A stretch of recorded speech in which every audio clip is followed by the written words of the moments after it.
Slowing down or stopping the movement of an enemy force is an important part of warfare. In a retreating or defensive situation, this can be even more significant. The invention of landmines played a vital role for many forces during the Second World War, but it was perhaps the German landmines of World War II which were the most impressive. Mines were created to target both men and machines to devastating effect, some of which were also designed to avoid Allied forces locating them on the battlefield. In this video, we explain the effectiveness of the German landmines of World War II.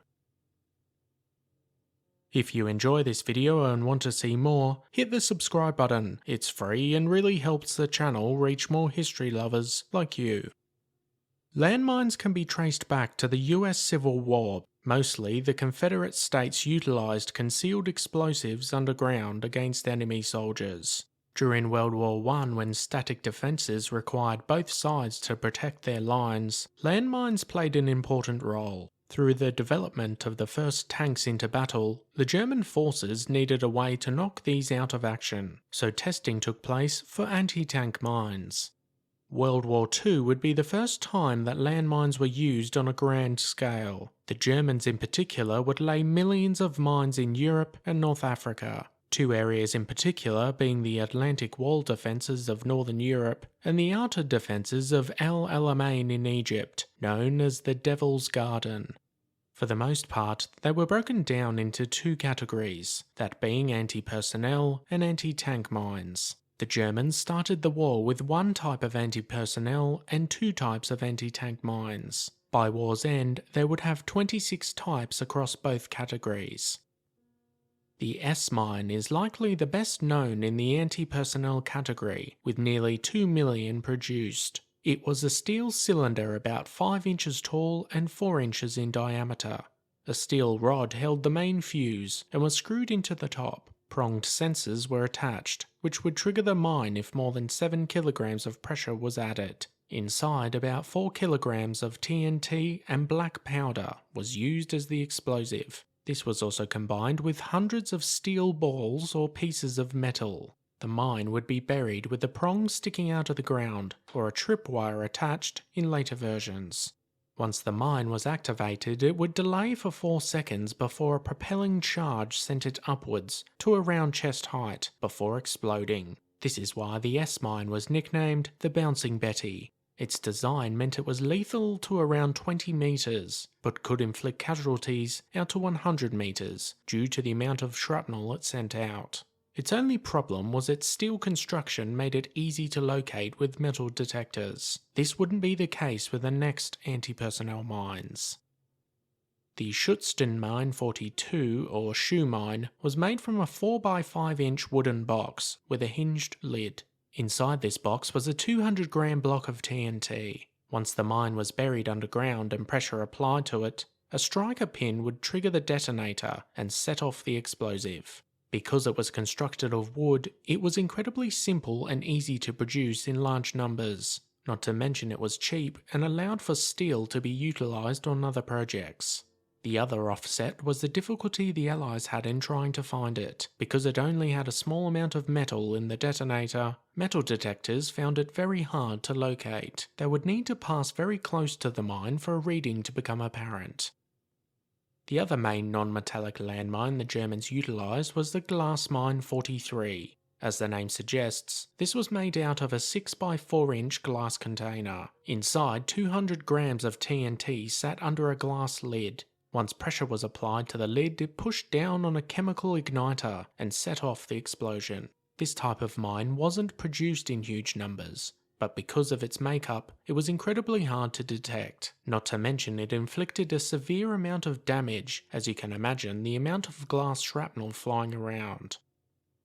Moving on to the anti-tank mines, we have the Tellermine 43. This was the final evolution of the Tellermines, and consisted of a circular steel case about 12 inches in diameter and 4 inches high. It contained around 5.5 kilograms of TNT, which sat in a donut shape underneath a pressure plate. Once the plate was compressed, it started a fuse which would activate the main charge and explode the mine. Attached on one side was a carrying handle to allow a soldier to move more than one at a time. It also had secondary fuse wells on the bottom and sides, which allowed for anti-tampering devices to be fitted. Between the start of 1943 and the end of the war, an estimated 3.6 million would be produced.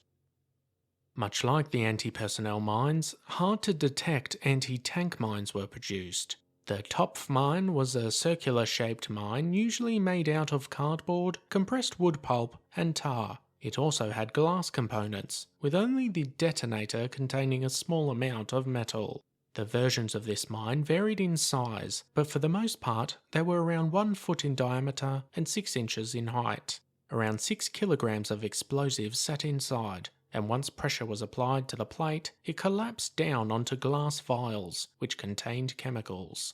These chemicals reacted and caused a flash, igniting the detonator and finally the TNT. The outside of these mines were painted in a black substance called tarn sand, which was only detectable by German metal detectors, this because of the radioactive properties in the paint. Finally, the Panzerstabmine 43. This was the first mine to combine a shaped charge warhead with a tilt rod fuse. It consisted of a wine glass-shaped metal body mounted on a wooden post, with a tilt rod holding arm projecting to one side. It used a 5-inch diameter warhead with 1.6 kilograms of explosive, and a combination pressure or tilt fuse. When a vehicle passed over the mine, the rod was forced sideways, triggering a black powder charge at the base of the projectile. This launched it out of the ground and into the bottom of the tank. The shaped charge could penetrate 4 inches of armour, and therefore could destroy most Allied tanks. Due to only being created later in the war, and the shaped charges mostly being used with the handheld anti-tank Panzerfaust, this mine was produced in low numbers. German engineers became experts in laying minefields. They would place the mines in irregular patterns, and be meticulous in recording their locations on maps, as well as leaving markers for other German forces to avoid a friendly fire incident.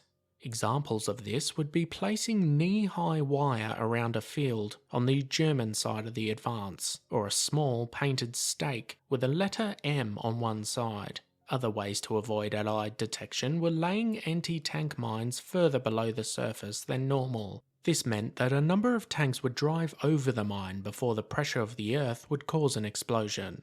Other examples are mines being laid, then fake tyre or tank tracks being rolled over the top to give the impression the area was safe. In terms of infantry, mines could be placed individually in areas such as a small roadside sign, which required a soldier to dismount his vehicle and walk up to the sign to read it. Much of these techniques are things we now see in modern warfare, with improvised explosive devices and the areas these are often concealed. For the most part, German landmines were incredibly effective, if not for their ingenuity, for their sheer numbers. Once the war was over, however, these areas needed to be cleared, and due to the German engineers being killed and markers or maps being destroyed, finding all of them was incredibly difficult. Even today, there are still millions of mines unaccounted for across battlefields, with a projected 27% of Libyan farmland unusable due to this issue. Which German landmine do you think was the most effective during World War II? Let us know your answer and any thoughts in the comment section down below. As always guys, thanks for watching. Be sure to hit that subscribe button if you want to expand your knowledge and join the growing Premier History community.